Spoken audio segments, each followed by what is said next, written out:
नमस्कार दोस्तों, compulsion academy के सहयोगी चैनल द गुरु अकेडमी पर आप सभी का स्वागत है। आशा करते हैं कि आप सभी लोग अच्छे होंगे और आपकी पढ़ाई भी अच्छी चल रही होगी। मुख्य परीक्षा की प्रैक्टिस भी आप कर रहे होंगे। जैसा कि आपको पता है कि एलटी ग्रेड मुख्य परीक्षा का जो प्रश्न पत्र है उसमें लगातार 5 प्रश्न आप लोगों को हल कराया जा रहा है और जो पाठ्यक्रम में आदिकाल है वहीं से शुरू किया गया था। तो आपने आदिकाल पर देखा, अभी भक्ति काल पर ही हम लोग चल रहे हैं। का लंबा समय है, कोई दिक्कत नहीं है। 5 प्रश्न अगर लगातार आप डेली करते रहेंगे तो उससे यह है कि हाँ, आपकी जो राइटिंग स्किल है वो बढ़िया हो जाएगी। आप जितने शब्द दिए गए हैं परीक्षा में, जो मानक दिया गया है, उन शब्दों में आप बेहतर लिख पाएंगे। अभी तक तो खैर 2 लोगों ने लिखकर भेजा था, लालसा और विवेक भेज रहे थे लगातार, लेकिन अब 3 से 4 लोग हो गए हैं, तो लोगों की संख्या बढ़ रही है, भेज रहे हैं लिखकर अब। तो मैंने कहा था कि देखिए, लिखने से आपको बचना नहीं है और ना ही बच सकते हैं। अरे यहाँ नहीं लिखेंगे तो परीक्षा में लिखना है, तो लिखना तो है ही है। तो जिस चीज़ से बच नहीं पाना है, जिस चीज़ की परीक्षा होनी है, फिर उससे क्यों घबराना और क्यों भागना। तो ऐसा बिल्कुल भी ना करें और जो लोग नहीं लिख रहे हैं वो भी अब शुरू कर दें। तो इसके क्या अनुदेश हैं, ये सारी चीज़ें मैंने आप लोगों को बता ही रखा है, सारे भाग आपको पता ही हैं। खंड आ के जो प्रश्न है वो पहले 5 कराए गए कि कबीर मानवतावादी और समाज सुधारक कवि थे, इस कथन की समीक्षा कीजिए। कबीर ने धार्मिक अंधविश्वासों और आडंबरों पर चोट करके सही रास्ता दिखाया और हिंदू मुस्लिम एकता का रास्ता प्रशस्त किया। क्या आप इससे सहमत हैं? कबीर की भक्ति भावना पर संक्षिप्त लेख लिखिए। निर्गुण भक्ति कवि के काव्य में साधना और सौंदर्य और दैन्य भाव को स्पष्ट कीजिए। कबीर की उलट बांसियों का वर्णन कीजिए। फिर अगले दिन आपको कराएगा कि कबीर के रहस्यवाद की विशेषताओं का वर्णन कीजिए। कबीर की पंक्तियों में प्रतीक पद्धति पर विचार कीजिए। कबीर की भाषा पर लेख लिखिए। मलिक मोहम्मद जायसी का प्रमाणिक जीवन चरित्र लिखिए। सूफी प्रेमाख्यान काव्य परंपरा पर लेख लिखिए। तो यह बात की गई। आज हम लोग खंड बा के 5 प्रश्नों की बात करेंगे। 5 प्रश्नों की बात करेंगे खंड बा के। कल आप लोगों को नहीं मिल पाया था, लेकिन आज 5 प्रश्न आप देख रहे हैं, फिर कल 5 कराकर इसके बाद में इसके लिखित उत्तर भी आपको उपलब्ध करा दिए जाएंगे। इससे पहले की जो सीरीज है उसका भी लिखित उत्तर अभी आपको नहीं मिल पाया है, वो भी आपको दिया जाएगा। तो सूफी प्रेम गाथाओं की विशेषताएं लिखिए। तो सबसे पहले भूमिका में आप लिखना शुरू करें कि हिंदी साहित्य की, क्योंकि पहले आप सूफी गाथा के बारे में लिखेंगे, सूफी काव्य परंपरा के बारे में 2-3 लाइन लिखेंगे कि हिंदी साहित्य की सूफी काव्यधारा में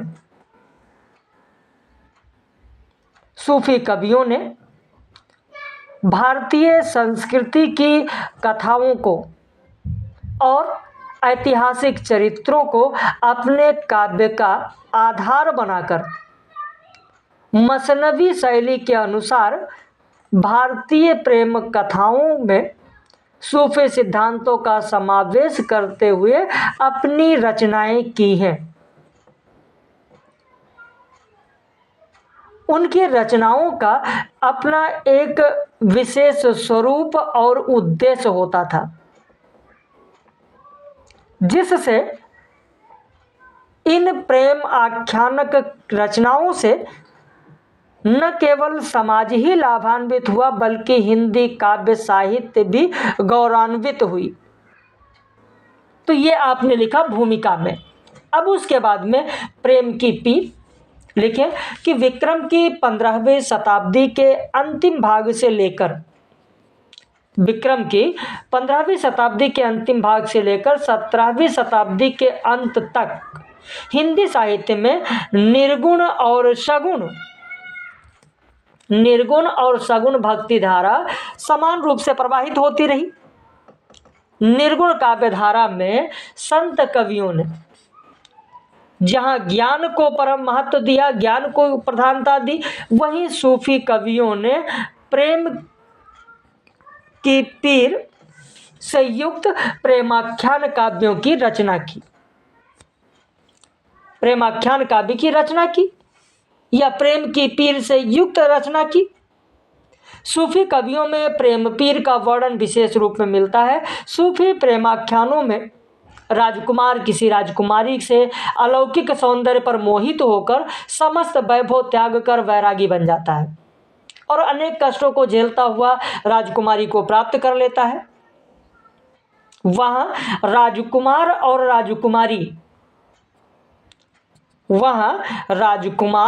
और राजकुमारी परमात्मा के रूप में चित्रित किए गए। राजकुमार को जीव रूप में दिखाया गया है और राजकुमारी को परमात्मा रूप में दिखाया गया है। राजकुमार को राजकुमारी की प्राप्ति, जीव को ईश्वर की प्राप्ति है। सूफी कवियों ने संत कवियों की तरह खंडन मंडन नहीं किया है। उन्होंने मानव हृदय की प्रेम पीर को लेकर सरलता पूर्वक काव्य रचना की है। मसनवी शैली की बात करें तो लिखे कि सूफी कवियों ने अपनी रचनाओं में मसनवी शैली का प्रयोग किया है। यह फारसी शैली है। कथा वस्तु सर्गों या अध्यायों में विभक्त न होकर उसके शीर्षक दे दिए गए हैं, क्योंकि मसनवी पद्धति में काव्य एक ही छंद या मसनब में लिखा जाता था। उनमें कथारंभ से पहले ईश्वर स्तुति होती है, फिर पैगंबर की वंदना, फिर शाहे वक्त की प्रशंसा रहती है। तो सारा प्रेम गाथा काव्य दोहा चौपाई छंदों में लिखा जाता है। अब इसके बाद लाइन छोड़कर लिखे अवधी भाषा का प्रयोग। सूफी कवियों ने अपने काव्यों में अवधी भाषा का प्रयोग किया है। मलिक मोहम्मद जायसी ने 7 चौपाइयों के बाद दोहा लिखने का क्रम रखा है। आगे चलकर गोस्वामी तुलसीदास का रामचरितमानस, लाल कवि का छत्र प्रकाश पद्माकर का राम रसायन, ब्रजवासी दास का ब्रज विलास भी इसी पद्मावत की शैली में लिखा गया है। फिर लिखें कि सभी प्रेम गाथाएं प्रायः मुसलमानों के द्वारा लिखी गई। इन भावुक और उदार मुसलमानों ने हिंदू जीवन के साथ सहानुभूति प्रकट की, साथ ही मुसलमानी संस्कृति की भी झलक इनकी रचनाओं में देखने को मिलता है। प्रेम गाथाओं में लौकिक प्रेम द्वारा आध्यात्मिक प्रेम की व्यंजना की गई है। प्रेम गाथाओं में गुरु और ईश्वर को विशेष महत्व दिया गया। हिंदू मुस्लिम एकता स्थापित करने का प्रयास किया गया। निष्कर्ष रूप में कहा जा सकता है कि प्रेम गाथा काव्य परंपरा मलिक मोहम्मद जायसी से पहले से चली आ रही थी, लेकिन मलिक मोहम्मद जायसी के पद्मावत में वह अपने चरमोत्कर्ष पर पहुंच गई। प्रेमाख्यान लिखने वाले सूफी कवियों में जायसी और उनके पद्मावत का स्थान सर्वोपरि है। तो इस तरीके से प्रेम गाथाओं का आप जिक्र कर सकते हैं। फिर पद्मावत के महाकाव्य पर एक समीक्षा लिखिए, यानी पद्मावत महाकाव्य है या नहीं। तो सबसे पहले भूमिका लिखे कि मलिक मोहम्मद जायसी की रचना पद्मावत मानव जीवन की विविधता से युक्त एक महाकाव्य है। आप वहां लिख दे पहले कि हाँ, ये महाकाव्य है। साहित्य दर्पणकार के अनुसार महाकाव्य का कथानक ऐतिहासिक या लोक प्रसिद्ध हो, जो नाटकीयों से युक्त 8 से अधिक सर्गों में विभाजित हो और सर्गों में बंधता हो। नायक देवता या उत्तम वंश में उत्पन्न क्षत्रिय राजा हो सकता है जो धीरोदात्त हो। नायक कैसा होना चाहिए? धीरोदात्त हो। रस की दृष्टि से श्रृंगार, शांत, वीर रस, इनमें से कोई रस प्रधान हो। लक्ष्य की दृष्टि से कथानक धर्म, काम, अर्थ, मोक्ष के तरफ उन्मुख हो। तो इन प्रमुख लक्षणों के अलावा साहित्य दर्पणकार ने और भी इनकी विशेषताएं बताई हैं, जो मुख्य रूप से महाकाव्य की विशेषताएं हैं, जो इस प्रकार से हैं। जैसे कौन कौन सी हैं? लिखे कि प्रारंभ में आशीर्वाद, नमस्कार तथा कथा वस्तु का निर्देश। महाकाव्य की भूमिका की विशेषता कि पहले प्रारंभ में आशीर्वाद, नमस्कार और कथा वस्तु का निर्देश। तो आप देखेंगे कि यह मसनवी शैली में लिखा गया है, और मसनवी शैली में अगर भारतीय पद्धति की बात करें तो यहाँ भी तो वही चीजें मिलती हैं भाई। आशीर्वाद, नमस्कार, कथा वस्तु की जो बात की गई है, तो जो मसनवी शैली की बात होती है मसनवी शैली में भी आप देखेंगे कि क्या है, पहले ईश्वर की स्तुति है, फिर पैगंबर की वंदना है, साहेब वक्त की प्रशंसा है। तो कुल मिलाकर यह महाकाव्य ही हुआ। कहीं खलों की निंदा तो कहीं सज्जनों की स्तुति, यह भी महाकाव्य में है। एक सर्ग में एक ही छंद का प्रयोग हो, किंतु सर्गांत के छंद में भिन्नता हो, साथ ही एक सर्ग विभिन्न छंदों वाला हो। एक पॉइंट ये भी लिख लीजिए कि सर्ग के अंत में आगे की कथा की सूचना हो। नामकरण कवि के नाम, नायक के नाम या उद्देश्य के अनुसार हो। अगला पॉइंट लिखें कि संध्या, सूर्य, चंद्र, रात, दिन, दोपहर, शिकार, पर्वत आदि के वर्णन इसमें दिए गए हों, आदि के वर्णन दिए गए हों, आदि के वर्णन दिए गए हों। लिख लिया आपने, आदि के वर्णन दिए गए हों। लिखिए शंभुनाथ सिंह द्वारा, लाइन छोड़कर लिखिए कि शंभुनाथ सिंह द्वारा पद्मावत महाकाव्य की विशेषताएं, पद्मावत महाकाव्य की विशेषताएं कुछ इस प्रकार दी गई हैं। जैसे रोमांचक महाकाव्यों में काव्य कौशल, विदग्धता और बौद्धिकता के स्थान पर सरलता, भावुकता, स्वच्छंद कल्पना प्रवणता की प्रवृत्ति दिखाई पड़ती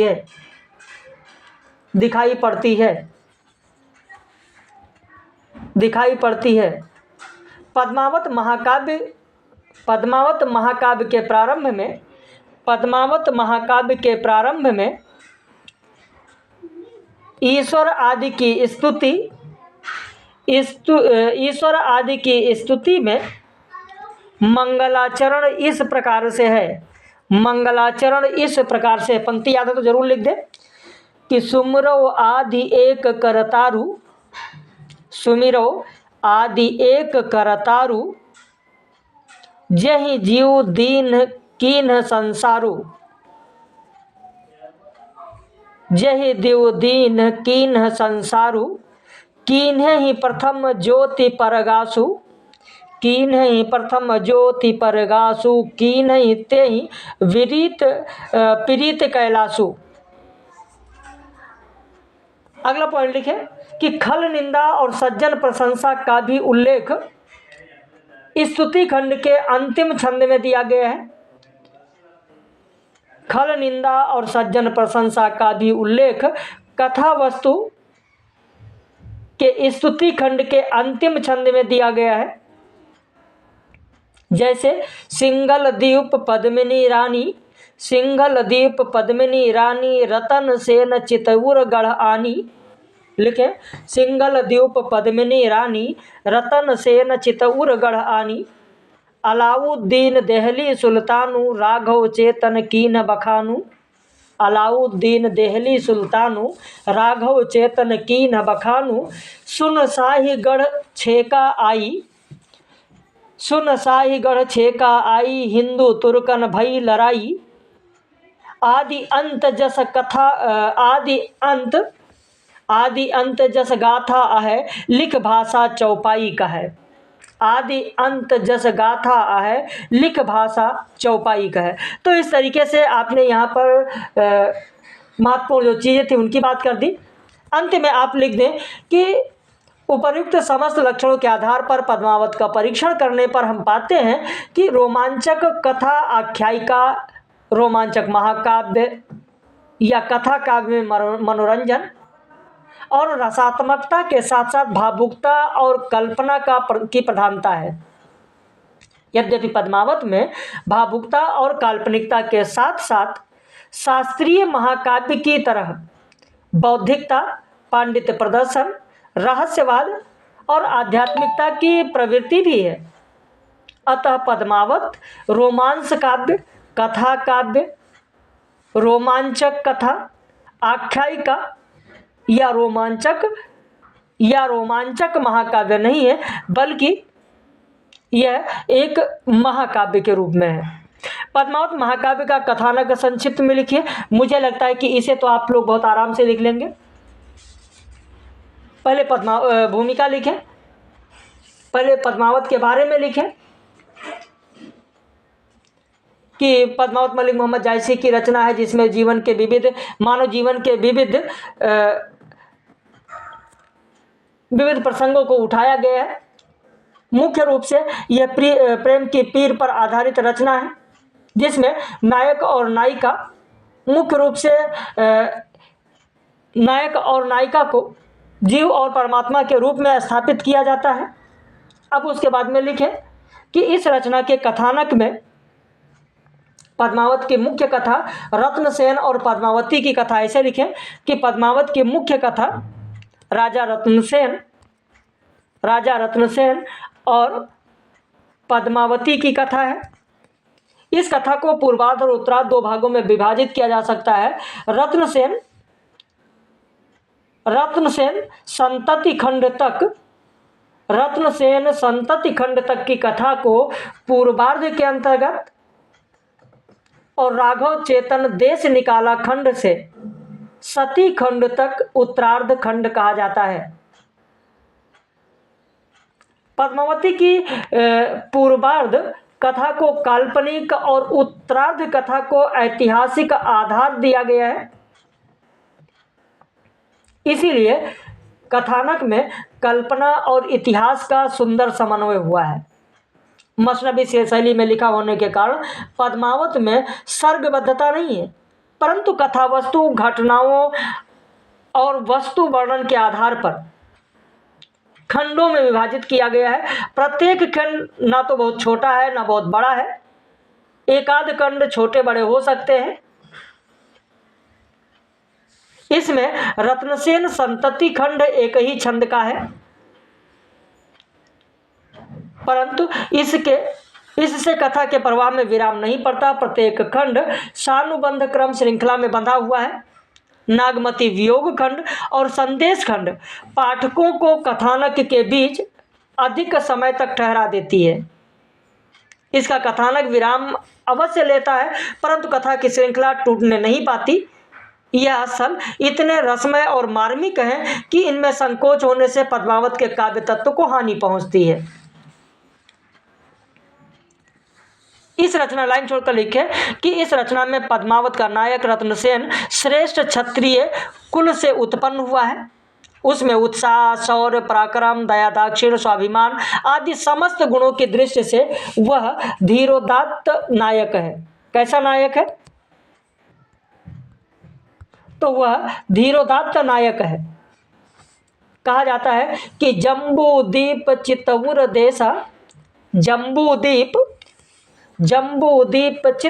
देसा चित्रसेन बड़ तहाँ नरेसा।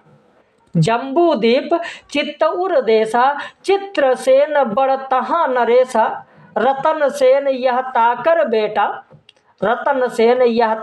बेटा कुल चौहान जाई नहीं मेटा। तो ये नायक थे। अब नायिका का परिचय है कि नायिका पद्मावती अलौकिक सुंदरी होने के साथ साथ प्रेम, शौर्य, तेज, पतिपरायण, दया, क्षमा आदि उदात्त गुणों से संपन्न है। वह क्षत्रिय वंश के राजकुमारी है। रस के बारे में लिखें कि रस की दृष्टि से यह रचना श्रृंगार रस प्रधान है। श्रृंगार के साथ साथ सहायक रूप में वीर, अद्भुत, शांत आदि रसों का निरूपण किया गया है। उदाहरण के रूप में आप कोई भी, चाहे संयोग का, वियोग का, जो भी पक्ष आपको याद हो, संयोग, वियोग जो भी आपको याद हो, बिल्कुल आप उसका वर्णन कर सकते हैं। उस पंक्ति को आप लिख सकते हैं। इसके बाद में उद्देश्य लिखें कि पद्मावत का उद्देश्य महान है। पद्मावती तथा नागमती के सती होने पर भौतिक प्रेम आध्यात्मिक प्रेम में परिणत हो जाता है। कभी भारतीयता के इसी प्रतीकों के माध्यम से सूफी सिद्धांतों का विवेचन किया जाता है और प्रेम को सर्वोपरि सिद्ध किया गया है। आत्म बलिदान अनन्य प्रेम के द्वारा ही अभीष्ट फल प्राप्ति की वंदना करता है।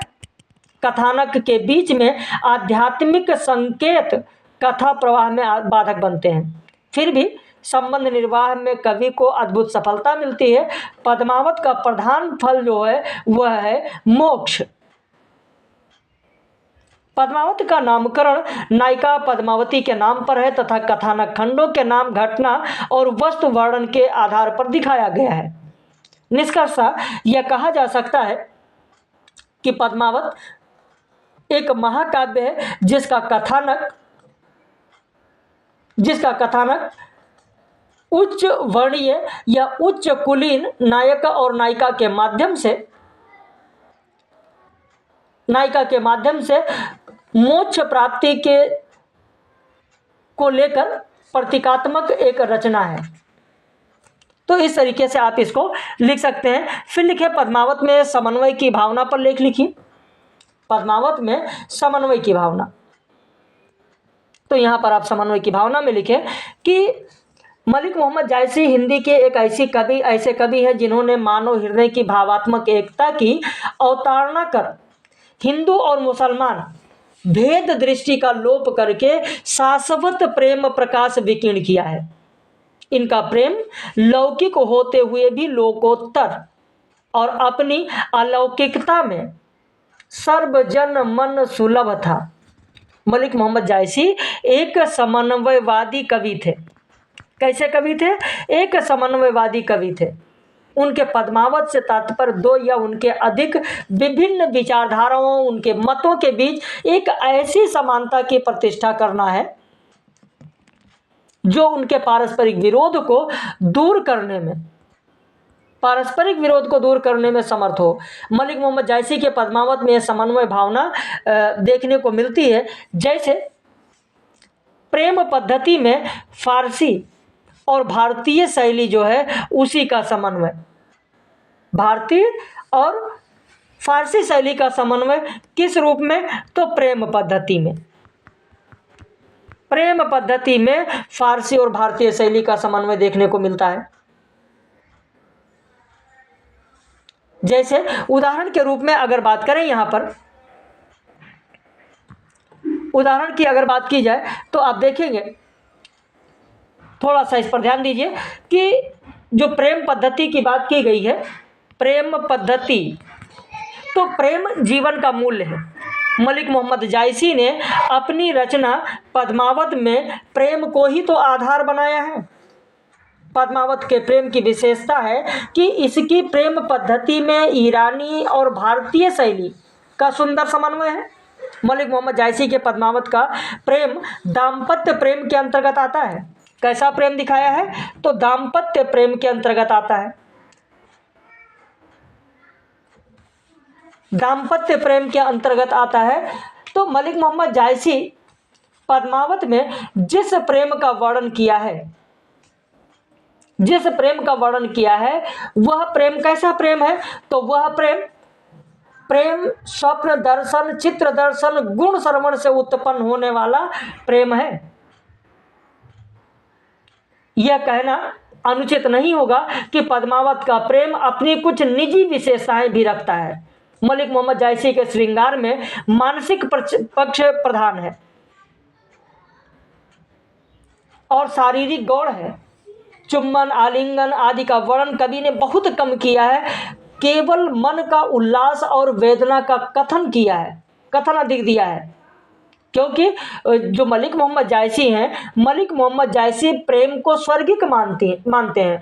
कहा गया है कि मानुष प्रेम भयो वैकुंठी, नाहि त कहाँ छार भरी मुठी।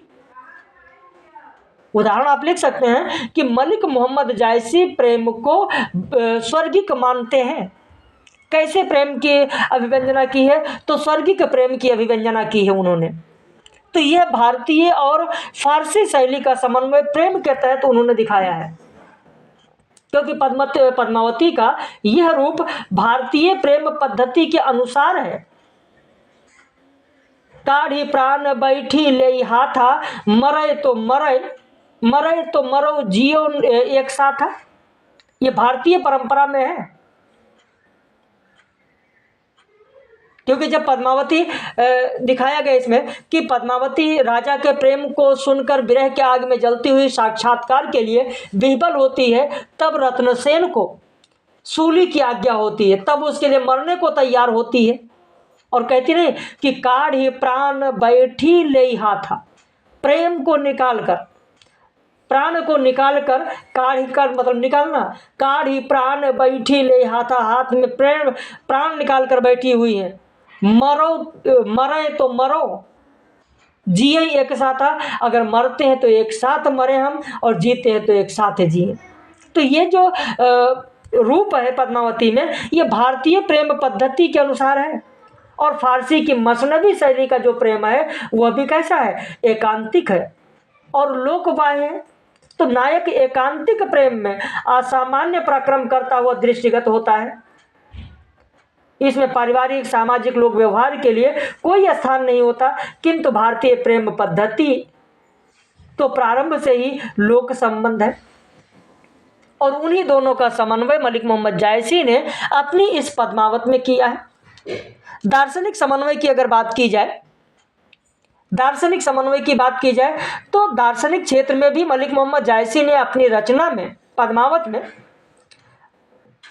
अनेक भारतीय तत्वों का समन्वय किया है, क्योंकि जो जायसी का रहस्यवाद है, जायसी का जो रहस्यवाद है, रहस्यवाद भावना या जायसी की रहस्य भावना किससे प्रभावित है, अद्वैतवाद से प्रभावित है। ये सब प्रारंभिक कक्षाओं के लिए आप लोगों ने जरूर पढ़ा है और पढ़ा है तभी आपने क्वालिफाई किया है। आप लोग सोचिए जरा कि इन सारी चीज़ों को आपने पढ़ा है, अब उसी को शब्द के रूप में, वाक्यों के रूप में आपको ढालना है। तो मलिक मोहम्मद जायसी की जो रहस्य भावना है वो अद्वैतवाद से प्रभावित है। तो पद्मावत में इसी अद्वैतवाद की झलक स्थान स्थान पर देखने को मिलती है। अद्वैत में दो प्रकार का परित्याग होता है, आत्मा और परमात्मा के द्वैत का, एक आत्मा और परमात्मा का और दूसरा ब्रह्म और जड़ जगत के द्वैत का। तो मलिक मोहम्मद जायसी ने अद्वैत में आत्मा और परमात्मा के परित्याग की ओर ध्यान दिया है। आत्मा और परमात्मा की एकता तथा ब्रह्म और जगत की एकता, इन दोनों का सम्मिलित रूप होता है सर्ववाद, जो कहलाता है सर्वखल विद्यम ब्रह्म के रूप में व्यक्त किया जाता है। तो सर्ववाद से प्रभावित होकर जायसी ने भी समस्त विभूतियों में परम प्रिय की सत्ता अनुभव की है। दार्शनिक समन्वय की बात करें तो एक उदाहरण जरूर लिख दीजिएगा आप लोग। दार्शनिक समन्वय देखिए, जायसी पर जब भी पूछा जाए, जो भी प्रश्न पूछा जाएगा आपसे, आप समन्वय की चर्चा तो कर ही सकते हैं, दार्शनिक समन्वय की चर्चा कर ही सकते हैं, सांस्कृतिक धार्मिक समन्वय की चर्चा तो कर ही सकते हैं, तो कहीं ना कहीं आप लिख सकते हैं, उसके लिए कोई दिक्कत नहीं। दार्शनिक समन्वय में एक पंक्ति ध्यान रखिएगा कि रवि सस नखत दीप ही वही, याद है, रवि सस नखत दीप ही वही ज्योति, रतन पदार्थ मानिक मोती। अब तो याद आ गया होगा, अब जहां तक है कि आप लोगों को याद आ गया होगा, रवि सस नखत दीप वही ज्योति, रतन पदार्थ मानिक मोती, जहाँ तहाँ बह से सुभाव ही हासी, जहाँ तहाँ बह से सुभाव ही हासी, तहाँ तहाँ छिटक ज्योति परिगासी। याद आ गया, बहुत अच्छी बात, तो इसे जरूर लिख दीजिएगा उदाहरण स्वरूप। अब धार्मिक समन्वय की अगर बात करें तो मलिक मोहम्मद जायसी के युग में हिंदू समाज में अनेक धार्मिक संप्रदाय थे, जैसे वैष्णव संप्रदाय, शैव संप्रदाय, शाक्त संप्रदाय, इनके अलावा बौद्ध और वेदों में भी कर्मकांडी थे। तो इन सब धर्म साधनाओं में परस्पर आप देखेंगे तो एक तरीके से परस्पर विरोध की भावना थी। वैष्णव और शैव और शाक्तों में, बौद्धों में कर्म कांडों को लेकर भयंकर संघर्ष चलता था। जिस तरीके से मुसलमानों ने हिंदुओं की धर्म साधना का विरोध किया, उसी प्रकार हिंदुओं ने भी मुसलमानों की धर्म साधना का विरोध किया। हिंदू उन्हें अत्यंत निम्न श्रेणी का समझते थे, तो ब्राह्मण तो उन्हें छू लेना भी पाप समझते थे। उनकी नज़र में वो दस्यु मलेच्छ थे। अगर मुसलमान हिंदुओं की मूर्ति पूजा के विरोधी थे, तो हिंदू भी मुसलमानों की मस्जिद का विरोध करते थे। लेकिन शक्ति मुसलमानों के पास थी और वही विजयी थे, अतः मनमाना अत्याचार करते थे। इससे हिंदुओं के मन में उनके प्रति घृणा ने जन्म लिया और इन्हीं दोनों जो जन्म लिया, इसी घृणा को मिटाने के लिए मलिक मोहम्मद जायसी ने अपनी रचना पद्मावत में इसी तरीके से दोनों दार्शनिक समन्वय की बात की, प्रेम भावना के समन्वय की बात की। तो भारत में इसी तरीके से संस्कृति समन्वय की बात की और धार्मिक समन्वय की बात की है। तो यहाँ पर जो समन्वय की बात की गई वो इसीलिए इनके द्वारा यहाँ पर की गई है। और इसका उल्लेख भी आप देखेंगे कि आचार्य रामचंद्र शुक्ल ने भी अपने हिंदी साहित्य के इतिहास में भी उन्होंने मलिक मोहम्मद जायसी के बारे में बहुत ही महत्वपूर्ण कथन कहा है। तो शुक्ल जी ने कहा है अपने हिंदी साहित्य के इतिहास में, क्या कहा है, तो उन्होंने कहा है कि हिंदू हृदय और मुसलमान हृदय आमने सामने करके अजनबीपन मिटाने वालों में इन्हीं का नाम लेना पड़ेगा। इन्होंने मुसलमान होकर हिंदुओं की कहानियों, हिंदुओं की इसी बोली में पूरी सहृदयता के साथ कहकर उनके जीवन की मर्मस्पर्शी अवस्थाओं के साथ अपने उदार हृदय का पूर्ण सामंजस्य दिया है। तो यह कहा गया है आचार्य रामचंद्र शुक्ल के बारे में। अब इसके बाद में सांस्कृतिक समन्वय की अगर बात की जाए, तो सांस्कृतिक समन्वय में आप देखेंगे कि धार्मिक स्थिति की तरीके से या धार्मिक स्थिति के ही भांति मलिक मोहम्मद जायसी के युग की सांस्कृतिक स्थिति भी बहुत ही संघर्षपूर्ण थी। भारतवर्ष प्राचीन काल से ही कला और संस्कृति का प्रेमी रहा है। मुस्लिम संस्कृति में दूसरे के धर्म और संस्कृति के लिए जरा भी सहिष्णुता नहीं थी, लेकिन भारतीय संस्कृति में सहिष्णुता उसका एक प्रधान अंग है। तलवार के जोर से अरब में मुस्लिम संस्कृति का प्रचार प्रसार किया गया, लेकिन उनके अनुयायी भारत में ऐसा नहीं कर सके। इसका कारण यह था कि भारतीय संस्कृति की 1, 2, 3 ही संस्कृति नहीं थी, बल्कि न उसकी संस्कृति ही तलवार पर आधारित थी। उसकी जड़ें भारतीय संस्कृति या भारतीय जनता के हृदय में दृढ़ता के साथ जम चुकी थी, जिसे उखाड़ फेंकना किसी के बस की बात नहीं थी। इसीलिए मलिक मोहम्मद जायसी ने अपनी रचना में भारतीय संस्कृति को लेकर मुस्लिम संस्कृति के साथ समन्वय कर और रचनाएं की हैं। मलिक मोहम्मद जायसी के अलावा अन्य सूफी कवियों ने भी भारतीय संस्कृति और फारसी संस्कृति को लेकर उनमें समन्वय स्थापित करके अपनी रचनाएं की हैं। अब इसके बाद में इसी को निष्कर्ष रूप में अगर आप लिखना चाहें तो आप निष्कर्ष रूप में भी लिख सकते हैं। निष्कर्ष रूप में अगर लिखना चाहें तो आप निष्कर्ष रूप में भी वहां पर लिखना चाहें तो आप लिख सकते हैं। निष्कर्ष रूप में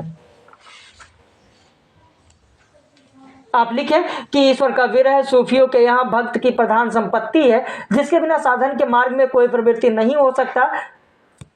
इसके अलावा कुतुबन जायसी आदि ने प्रेम कहानियों के माध्यम से भारतीय और फारसी शैली को समन्वित कर अपने काव्यों में प्रस्तुत किया है। फिर लिखे पद्मावत में साहित्यिक समन्वय पर विचार कीजिए। अब पद्मावत के बारे में पहले आप लिखें। पद्मावत के बारे में पहले आप यहाँ पर लिखें। यहाँ पर जो समन्वय की बात हो रही है वो कैसे समन्वय की बात की गई है, तो साहित्यिक समन्वय। साहित्यिक समन्वय में क्या क्या आएगा एक एक करके हम लोग चर्चा करेंगे, लेकिन उससे पहले आप भूमिका में पहले जैसा मैंने अभी इससे पहले जो भूमिकाएं बताई है उसी तरीके से आपको भूमिका लिख देना है। फिर पद्मावत में समन्वय पर आ जाए। पद्मावत में समन्वय पर आ जाए, जो समन्वय अभी हम लोगों ने चर्चा की है कि मलिक मोहम्मद जायसी के रचना इस रचना पद्मावत में समन्वय की भावना देखने को मिलती है। प्रेम पद्धति में फारसी और भारतीय शैली का समन्वय, साहित्यिक समन्वय, सांस्कृतिक समन्वय, धार्मिक समन्वय, दार्शनिक समन्वय आदि देखने को मिलता है। तो ये जितने समन्वय उनका जिक्र आप कर दीजिए। फिर लिखें साहित्यिक समन्वय। साहित्यिक क्षेत्र में पद्मावत में अनेक भारतीय और अभारतीय तत्वों का समन्वय हुआ है, जिन्हें हम इस प्रकार अभिव्यक्त कर सकते हैं। जैसे करके आप पॉइंट में लिख दें या चाहे इस हेडिंग को बना लें। जैसे आप लिखें कि पद्मावत की आधारशिला, काव्य की आत्मा और उसके कलेवर के संबंध की बात होती है, तो पद्मावत की आधारशिला क्या है? तो आधारशिला आप लिखें कि आधारशिला सूफी सिद्धांत है। सूफी सिद्धांत है, पर उसका ऊपरी आवरण भारतीयता के रंग से रंजित है। अर्थात इसमें सूफी सिद्धांतों को भारतीय कथा और चरित्र, हिंदी भाषा और छंद के आवरण में प्रस्तुत किया गया है। या इसको इस तरह कह सकते हैं कि पद्मावत की आत्मा तो इस्लाम धर्म से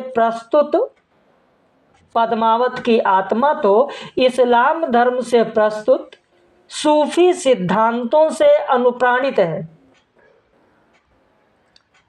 पद्मावत की आत्मा तो इस्लाम धर्म से प्रस्तुत सूफी सिद्धांतों से अनुप्राणित है और उसका कलेवर भारतीयता से ओतप्रोत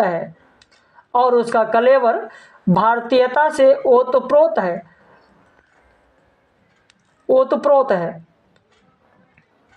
अब जो मैंने आपको बताया है, इसी समन्वय को लेकर अभी आगे बता रहे हैं, लेकिन उससे पहले जान लीजिए इसी समन्वय को लेकर जो मैंने अभी आपको कोट लिखाया